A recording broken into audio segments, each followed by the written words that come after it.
Hi, it's Gadget UK here again with yet another Commodore 64. This one has certainly seen better days. So you can see the plastic here is it's been melted. This is a paint stripper or something on it. I'm pretty sure. I don't think that's plastic coating or anything. It's or something stuck to it.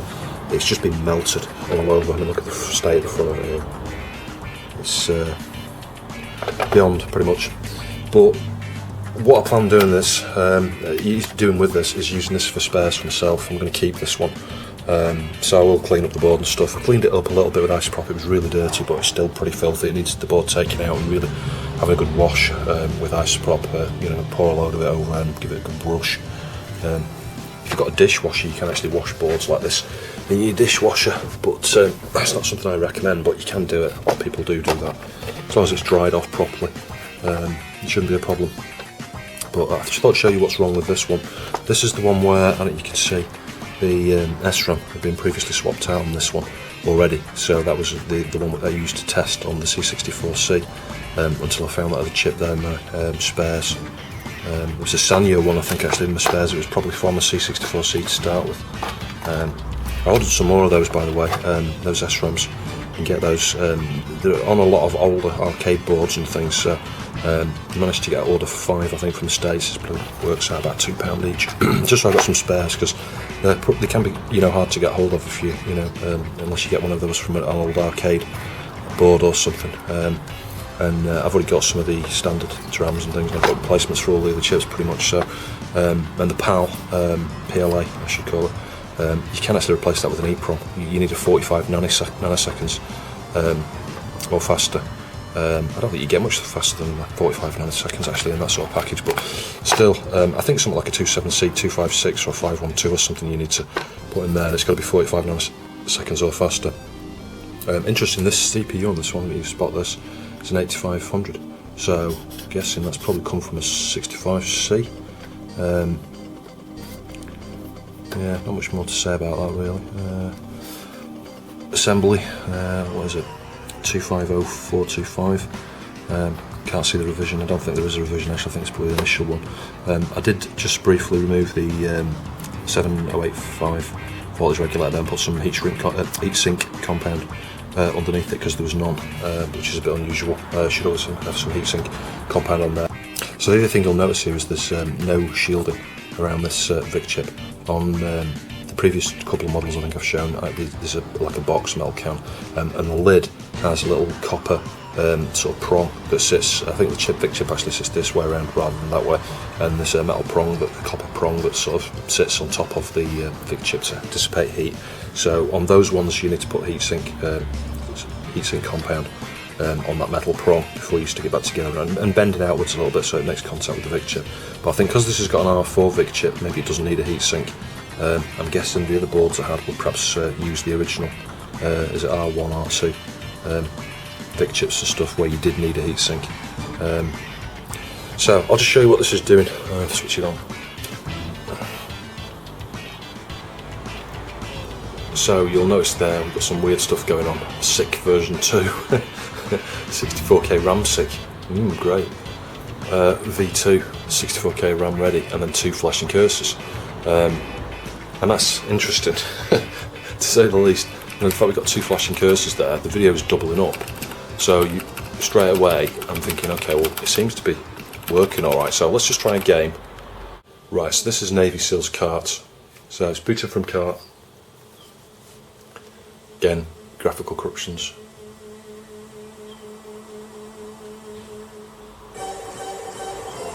Sounding okay, and aside from the graphical corruptions, it's sort of looking okay.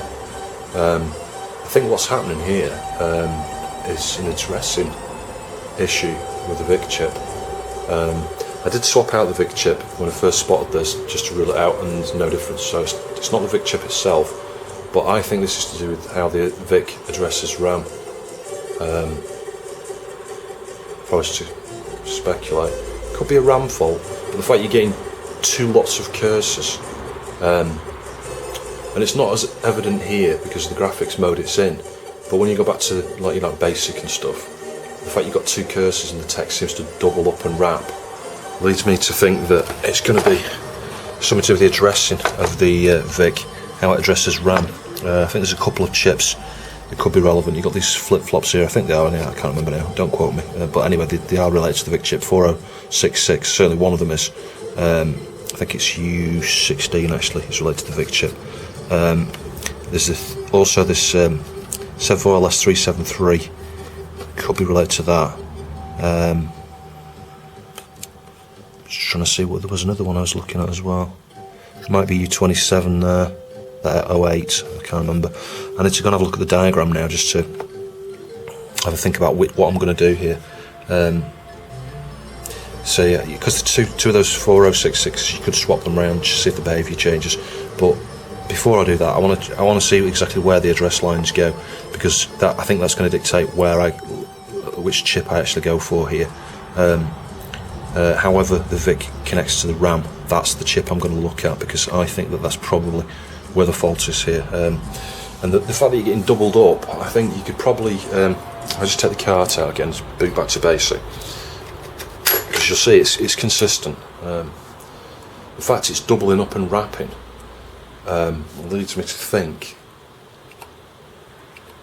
that, and you've got two cursors there, that, don't quote me on it again, I'd need to check the developer documents and stuff for the 64 first, but I think it's typically in these systems you get a certain amount of video memory that's mirrored, and it might be a case of there's a couple of K of video RAM memory there for the screen buffer, and it's mirrored, and because if the addressing's not quite right, you in theory you could probably end up, when it's actually displaying and trying to address that memory, it could be halfway between the page of RAM and the mirror of RAM in terms of its addressing, and you end up with two copies of things at different offsets on the page. And I think that, that in my mind, that's what I think is probably happening here.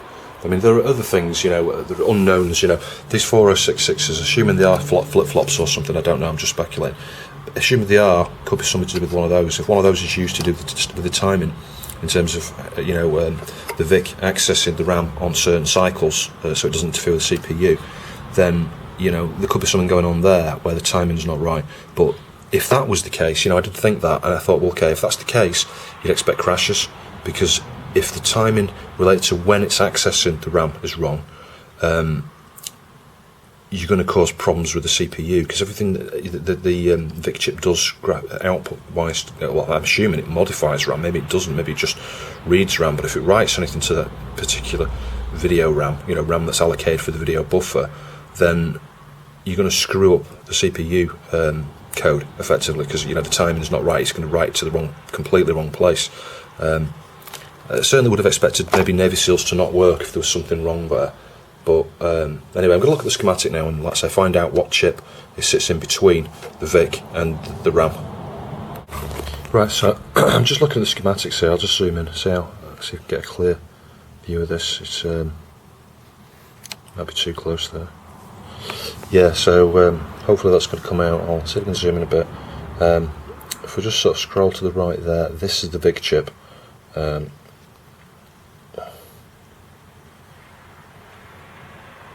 Just looking at that cap there, that's not going to be relevant.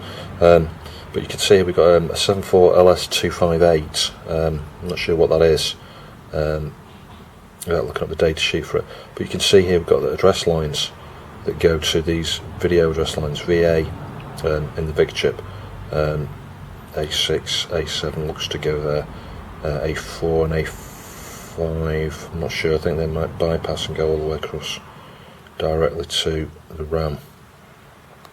So we know the VIC chip is not the problem, so I think we can discount A4 and A5 being a problem, but this A6 and A7 certainly could be. You've got additional address lines here again that probably, they go across to this 74LS373, so we've got a 373 I think that could be part of the problem here, and then also connected to the VIC chip, and this it seems to be the data pins 8, 9, 10, 11, connected to U16, which is a 4066. Now if it was data, would we get doubling up of the screen? I don't think so. I think this is addressing. I do think that it's trying to display from an offset in memory that is not representative of the top of the page where it should be doing. So, you know, that's why I think you're getting doubling up of the cursor. It's hard to tell because when you load Navy Seals you get totally incorrect sprites and things. You know, it's not just a text thing, but you know, certainly with the text mode it's doubling up. That's your colour SRAM. You've got a couple of address lines going to that. That's not going to cause the problem we're seeing, I don't think. So I think we could probably for the moment rule out 4066, but I think we're looking at either the 74LS373. I'm not sure what that is. I don't know whether it's some sort of high impedance gate or something. I think it probably is. I think you've got an output enable there. Looking at this, you've got D0 through to D7, Q0 through to Q7. So I could probably test that with my logic probe. So I think I'll do that next, just to rule that out. Right, I've had to think about this. I mean, I'll show you. I mean, the measures say, and you can see that it's pulsing. You've got pulsing, they're all pulsing, all the way around, apart from obviously the supply and the ground.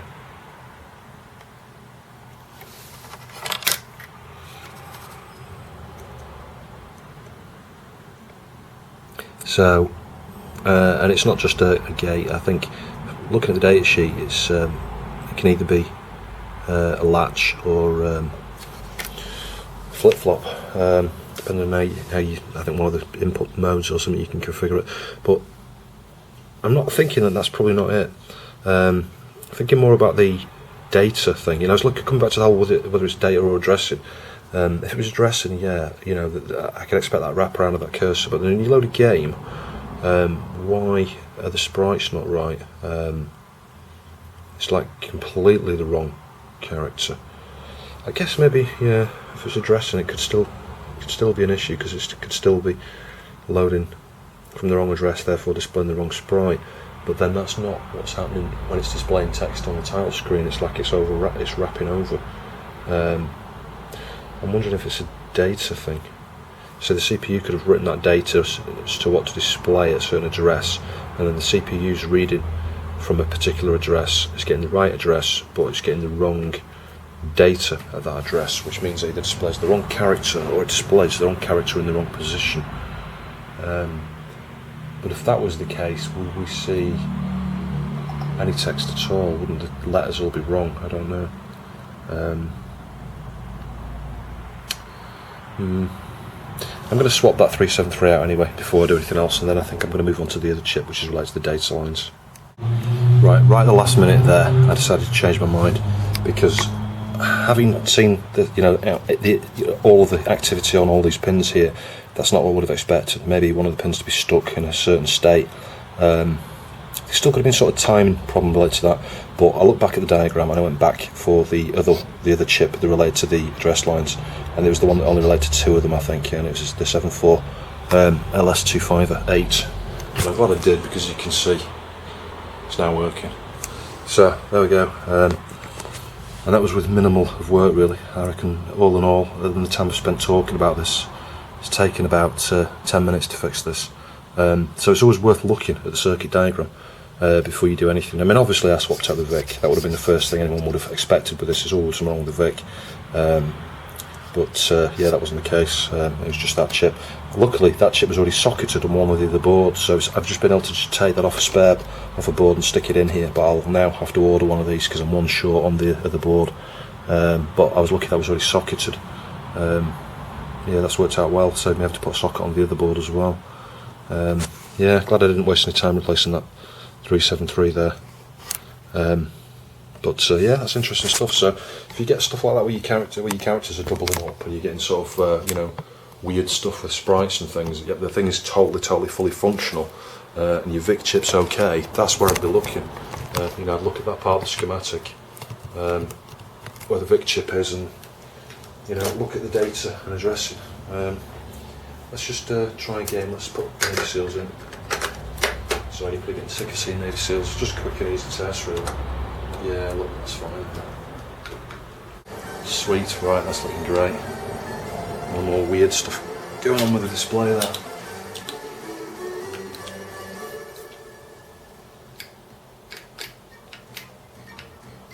Tell you what, now it's working. Let's just put something else on just so you can not have to be subjected to Navy SEALs again for only 5 minutes. And it's a good opportunity to test my car as well, and the IEC to, SD to IEC. So I just thought we'd cover a couple of US gold games here. Actually, these are old classics, Blue Max. If you've not seen this, it's a bit like Zaxxon. You're sort of isometric, fly at the screen at sort of 45-degree angle, and you play the role of a pilot. It might be World War One, I think. Sort of biplanes and things, and you've got to bomb the Germans. Bombs, no. This is a great game.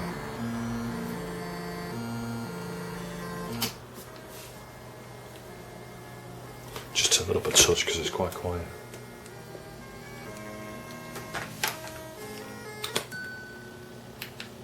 So you wait till you refuel and you press the fire button. I think you pull back to take off. You wait till you get to the right. No, you don't push up, that's it. And the colour bar at the bottom will change to indicate the level you're at. So if I got the same height as him, it goes below, so you know you're at the same height as a plane. Oh, I fly too low, so that happens. Right, and obviously you can fire. I think to bomb you can press down and fire. If you fly quite low like that, you strafe, you can shoot the tanks and things. It's a very fun game, this, actually, once you get used to the controls. You can take different amounts of damage as well if you get hit. Same health, there you go. See, I took him down because the bar was blue, was at the same altitude. You can bomb all these things as well. Although I'm not doing very well at the moment, I haven't managed to bomb anything, I don't think. Try and bomb that building. Oh, I missed it. Boat, maybe. Yeah, got it. Got that building this time. Typically you fly up, I don't know, several screens distance here, and then you get to land for repairs and things. There are 4 different types of damage you can take. I forget what they exactly are, but you've got like one that will affect your speed, one that affects your controls and mobility, one for your guns, one for your bombs. You're just going to line yourself up on the runway and then just press down. It should stop, refuel, take off, rinse, repeat, really. You can get bombed on the runway, it gets a bit harder, the further you get. But you cover different types of territory. It's not all exactly the same. You don't fly with exactly the same map you've done. It's different, slightly different terrain. You get a bit further on. You get like you fly over an airport with lots of planes on runways and things to bomb. And it's quite good. Bridges to bomb, cars like that to hit.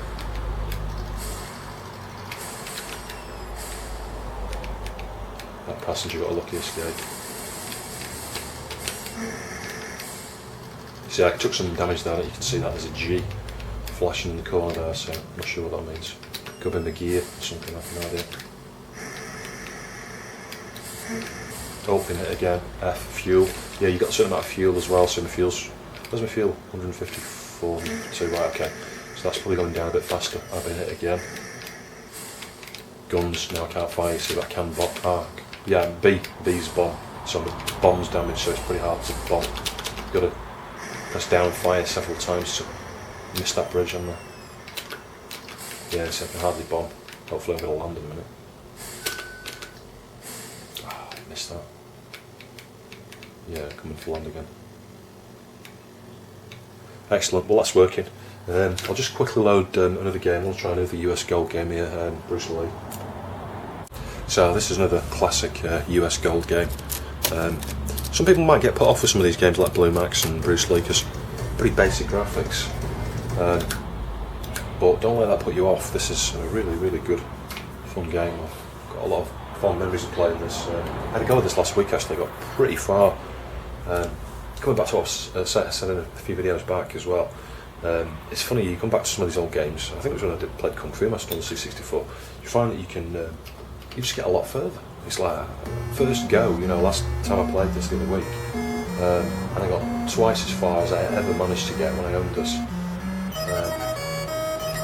F7, okay. Can do 2-player as well. The joysticks on the port. Good old 2-joystick thing going on there. I mean.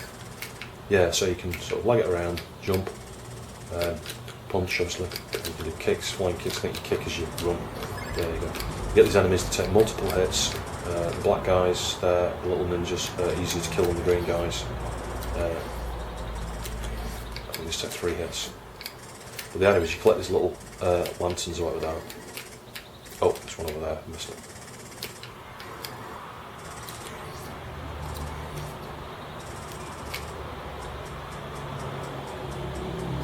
Yeah, it's a really cool game, this. You've got to try it if you've got C64.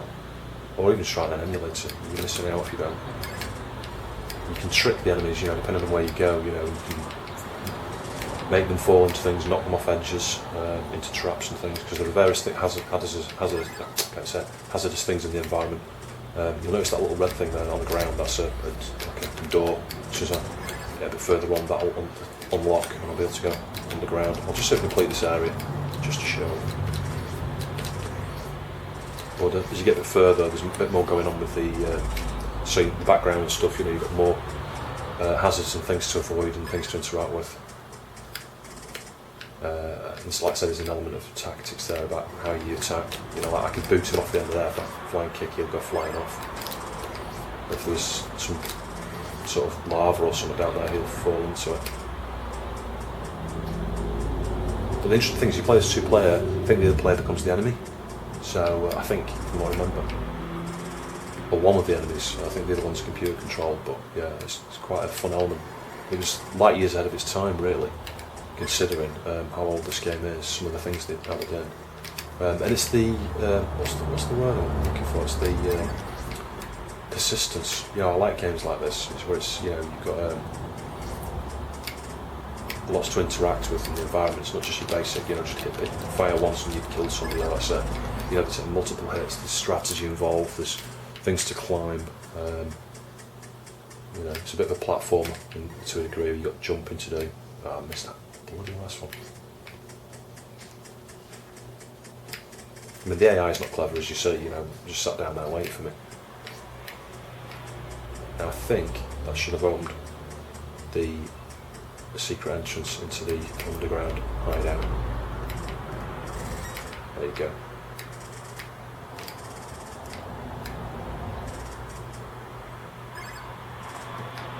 So as you can see now, we start getting a few more hazards. There's a barrier there, but you can see that. Well, they can hit it, so you can punch them into it.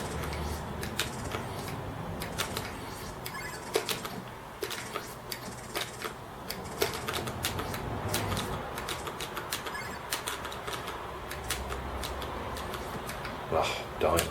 Just see if I can boot someone into that, I'm dying to. One, there you go, watch. See, he fell down. If I timed that right, he would have been hit by that lightning bolt, that electricity bolt, or whatever it is. But there's a bit of strategy there, let's say, to pick your times. Oh, I got stuck on the edge there.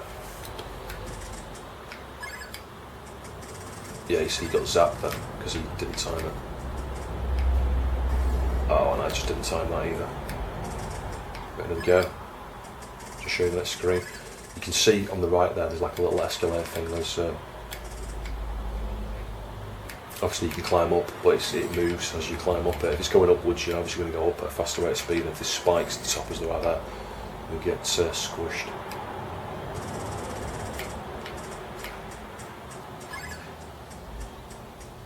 You can see there, these the lanterns are alternating from one side to the other. Oh, I'm going to get squashed. Yeah, you've got to start moving across there a little bit earlier than that. But anyway, you get the general gist. Point is, that's working now. Pleased with that.